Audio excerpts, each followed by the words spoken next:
Every day, hundreds of millions of searches are carried out on Chinese language web search engines, and to give you an idea of what's trending amongst Chinese net users, here on China Take, we choose a selection of the most popular of those searches. Our first top search today comes from Baidu.com, and it is 5-spiced toothpick meat. Well, toothpick meat is a popular type of finger food served either in restaurants or at street stalls in China. They consist of small chunks of cooked pork, mutton or chicken flavoured with spices, usually 5-spice, and served on a toothpick. Unfortunately, this time the search doesn't have to do with the recipe, but with yet another food safety scandal. This time from the Zhengzhou Evening News.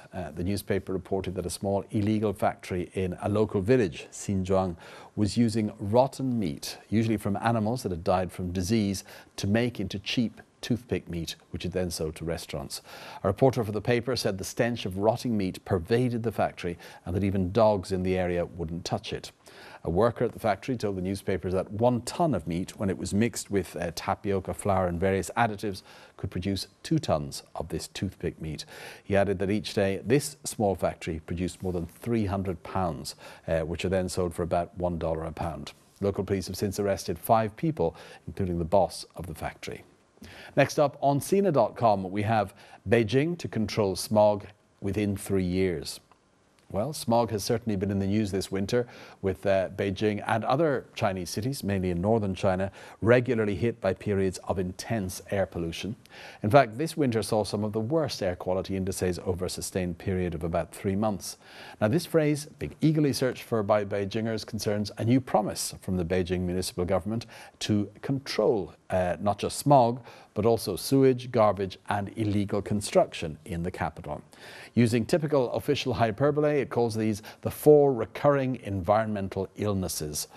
Specifically, the authorities say that from 2013 to 2015, they'll set up dozens of new recycled water plants and sewage disposal plants, build 5 incineration plants to deal with 70% of the city's waste, and make a listing of all illegal constructions, which it then promises will be demolished next year.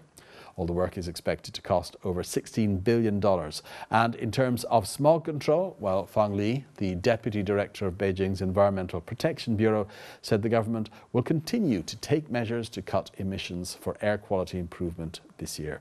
And he said when air quality is especially poor, the city will set up an emergency headquarters to resolve the problem. Well, finally, we check out this search on 360.com, and it is Cihai includes Leslie Chang.